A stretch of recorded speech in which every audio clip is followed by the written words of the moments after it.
Distance ആയിട്ട് പഠിക്കാൻ കേരളത്തിൽ ആഗ്രഹിക്കുന്ന കുട്ടികൾ ഏറ്റവും കൂടുതൽ ഇപ്പോൾ സെർച്ച് ചെയ്യുമ്പോൾ അവരുടെ മുമ്പിലോട്ട് വരുന്നത് ശ്രീനാരായണ ഓപ്പൺ യൂണിവേഴ്സിറ്റി മാത്രമാണ്. അതിന്റെ റിയാലിറ്റി കേരളത്തിലുള്ള സ്റ്റേറ്റ് യൂണിവേഴ്സിറ്റീസ് ഒക്കെ ഡിസ്റ്റൻസ് ക്ലോസ് ചെയ്ത് കേരള സർക്കാർ ഓപ്പൺ ചെയ്തിട്ടുള്ള പുതിയ യൂണിവേഴ്സിറ്റിയാണ് ശ്രീനാരായണ ഓപ്പൺ യൂണിവേഴ്സിറ്റി.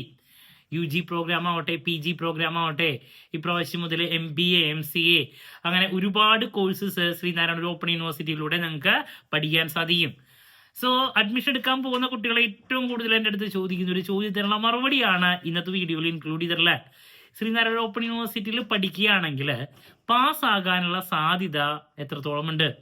കൂടുതൽ മാർക്കൊക്കെ കിട്ടുമോ? അതോ വളരെ ബുദ്ധിമുട്ടാണോ? ഇഗ്നോയിലൊക്കെ പലരും ഡിസ്റ്റൻസ് ആയിട്ട് ജോയിൻ ചെയ്ത് തോറ്റുപോയിട്ടുള്ള സപ്ലി കിട്ടിയിട്ടുള്ള കാര്യങ്ങൾ പറയാറുണ്ട്. അവർ അസൈൻമെന്റ് റിജക്ട് ചെയ്തിട്ടുള്ള കഥ പറയാറുണ്ട്. എത്ര എഴുതിയാലും മാർക്ക് കിട്ടാത്ത കാര്യങ്ങൾ പറയാറുണ്ട്. അപ്പോൾ അതേപോലെ തന്നെയാണോ ഇവിടെ? അത് ഇന്ദിരാഗാന്ധി ഓപ്പൺ യൂണിവേഴ്സിറ്റിയാണ്, ഇത് ശ്രീനാരായണ ഓപ്പൺ യൂണിവേഴ്സിറ്റിയാണ്. ഡിസ്റ്റൻസ് ആണ്, അത് സെൻട്രൽ ഗവൺമെന്റ് ആണെങ്കിൽ ഇത് സ്റ്റേറ്റ് ഗവൺമെന്റ് ആണ്. അപ്പോൾ അതുപോലെ തന്നെ വളരെ ബുദ്ധിമുട്ടാണോ എന്നുള്ളതാണ് കുട്ടികൾക്ക് അറിയേണ്ടത്. സോ വീഡിയോയിലോട്ട് പോണേക്കാൾ മുമ്പ് പറയാനുള്ളത്, നമ്മുടെ സ്ഥാപനം Sreenarayana open university UG PG എല്ലാ കോഴ്സസിനും ഓൺലൈനായിട്ട് അഡ്മിഷനും കോച്ചിങ്ങും പ്രൊവൈഡ് ചെയ്യുന്ന സ്ഥാപനമാണ്. സോ നമ്മുടെ ഇവിടെ അഡ്മിഷൻ എടുക്കാനും അതുപോലെ തന്നെ കോച്ചിങ്ങിനും താല്പര്യമുള്ള കുട്ടികൾക്ക് ഡിസ്ക്രിപ്ഷൻ ബോക്സിലുള്ള എൻ്റെ വാട്സപ്പ് നമ്പറിൽ കോൺടാക്ട് ചെയ്യാം, ക്ലാസ്സസ് ആക്സസ് ചെയ്യാം. BCom, BBA, MCom, MBA, അതുപോലെ തന്നെ BA പ്രോഗ്രാമിൽ BA മലയാളം, BA സോഷ്യോളജി, ഇതിനൊക്കെ നമ്മൾ നമ്മുടെ ആപ്പിലൂടെ ക്ലാസ്സസ് പ്രൊവൈഡ് ചെയ്യുന്നുണ്ട് കേട്ടോ. ഓക്കെ, ഇതുവരെയുള്ള നമ്മുടെ റിസൾട്ട്സ് ഒക്കെ സൂപ്പർ റിസൾട്ട്സ് ആണ് കേട്ടോ. അപ്പോൾ എന്തായാലും നിങ്ങളുടെ ചോദ്യത്തിനുള്ള ആൻസറിലോട്ട് കിടക്കാം. അപ്പോൾ നമ്പർ 1, ശ്രീനാരായണ ഓപ്പൺ യൂണിവേഴ്സിറ്റി നിങ്ങൾക്ക് ഓപ്റ്റ് ചെയ്താൽ വളരെ കംഫർട്ടായിട്ട് എന്തുകൊണ്ട് പാസ്സാകാൻ സാധിക്കും? നല്ല റിസൾട്ടാണ് ഇതുവരെയായിട്ട് വന്നിട്ടുള്ള കുട്ടികൾക്ക്. അതിൻ്റെ റീസൺ ആണ് പറയുന്നത്. റീസൺസ് നമ്പർ 1, നിങ്ങൾക്ക് കംഫർട്ടബിൾ ആയിട്ടുള്ള ലാംഗ്വേജ് ഇവിടെ തിരഞ്ഞെടുക്കാൻ സാധിക്കും. ഇപ്പൊ ഇഗ്നോയിലാണെങ്കിൽ അവിടെ 2 ലാംഗ്വേജ് ആണ് കുട്ടികൾക്ക് എഴുതാൻ പറ്റുക. സെൻട്രൽ യൂണിവേഴ്സിറ്റി ആണ്, അതുകൊണ്ട് തന്നെ ഇംഗ്ലീഷ്, ഹിന്ദി.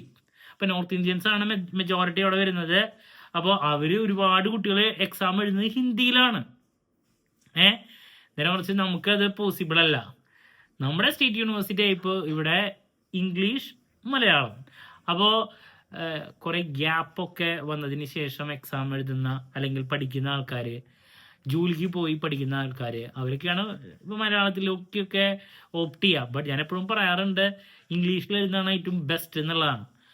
അപ്പോൾ ഇങ്ങനെ 2 ഓപ്ഷൻ ഉണ്ട്. നിങ്ങൾക്ക് ഏത് ലാംഗ്വേജ് വേണമെങ്കിൽ പ്രിഫർ ചെയ്യാൻ സാധിക്കും. നിങ്ങൾക്ക് ഈസി ആയിട്ട് പാസ്സാകാൻ വേണ്ടിയിട്ട് യൂണിവേഴ്സിറ്റിയുടെ ഭാഗത്ത് നിന്ന് കിട്ടുന്ന നമ്പർ 1 സപ്പോർട്ട് എന്ന് പറയുന്നത് ലാംഗ്വേജ് ആണ്. നിങ്ങൾക്ക് ഏത് വേണമെങ്കിൽ ഓപ്റ്റ് ചെയ്യാൻ സാധിക്കും, നമ്പർ 1. ദെൻ നമ്പർ 2 എന്ന് പറയുന്നത്, ഇവിടെ അസൈൻമെന്റ്സ് നമുക്ക് ഓൺലൈനായിട്ടും അതുപോലെ തന്നെ ഓഫ്ലൈനായിട്ട് സബ്മിറ്റ് ചെയ്യാൻ സാധിക്കും. റിജക്ഷൻ എന്ന് പറയുന്നത് ഇഗ്നോന്റെ അത്രയ്ക്ക് ഇല്ല, അല്ലെങ്കിൽ റിജക്ഷൻ റേറ്റ് വളരെ കുറവാണ്. നല്ല രീതിയിൽ നിങ്ങൾക്ക് സബ്മിറ്റ് ചെയ്യാൻ സാധിച്ചാൽ മാർക്സ് സ്കോർ ചെയ്യാൻ സാധിക്കും. ടോട്ടൽ 100 മാർക്കിൽ 30 മാർക്ക് ഇന്റേണലിന് നിങ്ങൾക്ക് ഒരു സബ്ജക്റ്റിൽ 2 അസൈൻമെന്റ് സബ്മിറ്റ് ചെയ്യണം. ഒരു അസൈൻമെന്റിന് 15 മാർക്കാണ്. അങ്ങനെയാണ് നിങ്ങൾക്ക് അസൈൻമെന്റിന്റെ ബേസിൽ ഇന്റേണൽ മാർക്ക് കിട്ടുന്നത്. അപ്പോൾ അങ്ങനെ ഇന്റേണൽ മാർക്ക് നിങ്ങൾക്ക് ഈസി ആയിട്ട് സ്കോർ ചെയ്യാൻ സാധിക്കും. പിന്നെ ടോട്ടൽ 100 മാർക്കിൽ 35% നിങ്ങൾക്ക് പാസ് മാർക്ക് വേണ്ടേ. അപ്പോൾ 70 മാർക്കാണ് നിങ്ങളുടെ എക്സ്റ്റേണൽ മാർക്ക് വരുന്നത്, എഴുതി മേടിക്കണ്ടേ. അപ്പോൾ അതിൻ്റെ 30% മിനിമം സ്കോർ ചെയ്യണം. 70ൽ 21 മാർക്കും ബാലൻസ് ഇന്റേണല് ഒരു 14 മാർക്കും കിട്ടിയാൽ നിങ്ങൾക്ക് ഒരു സബ്ജക്റ്റില് പാസ്സാകാൻ സാധിക്കും.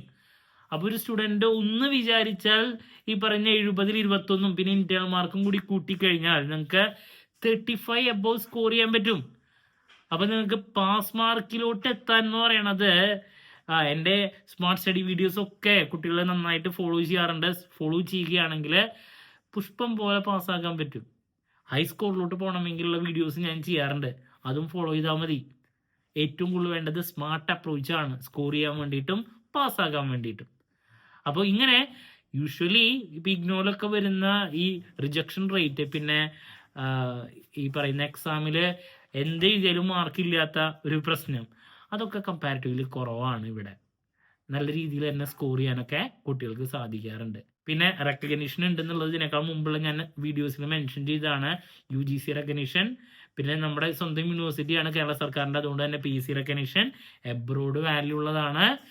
ജോബിനാവട്ടെ ഹയർ സ്റ്റഡീസിനാവട്ടെ എല്ലാതും പക്കയാണ്. സോ നിങ്ങൾക്ക് പഠിക്കാൻ താല്പര്യമുള്ള വ്യക്തികളാണ്, ഇപ്പോൾ ഡിഗ്രി ഒക്കെ എടുത്തു കഴിഞ്ഞ ശേഷം കുറച്ച് ഗ്യാപ്പായി, ഇനി പ്രൊമോഷൻ വേണം, അല്ലെങ്കിൽ വീട്ടിലിരിക്കുന്ന വീട്ടമ്മമാരായിട്ടുള്ള ആൾക്കാർക്ക് ഒരു ഡിഗ്രിയും കൂടി വേണം.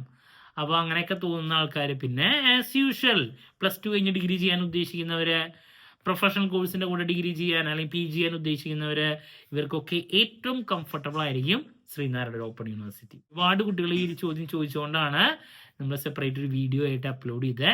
എന്ത് ഡൗട്ട് ഉണ്ടെങ്കിലും കമൻറ്റ് ചെയ്യുക, എന്നുള്ള മറുപടി ഞാൻ വീഡിയോസിലൂടെ നൽകുന്നതായിരിക്കും.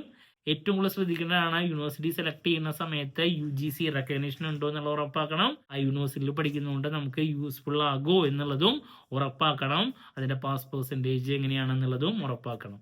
ഓക്കെ, അപ്പോൾ മറ്റൊരു വീഡിയോയുമായി വീണ്ടും കാണാം എന്നുള്ള പ്രതീക്ഷയോടെ നിർത്തുന്നു. This is Kiran CS signing off. Have a nice day. Thank U.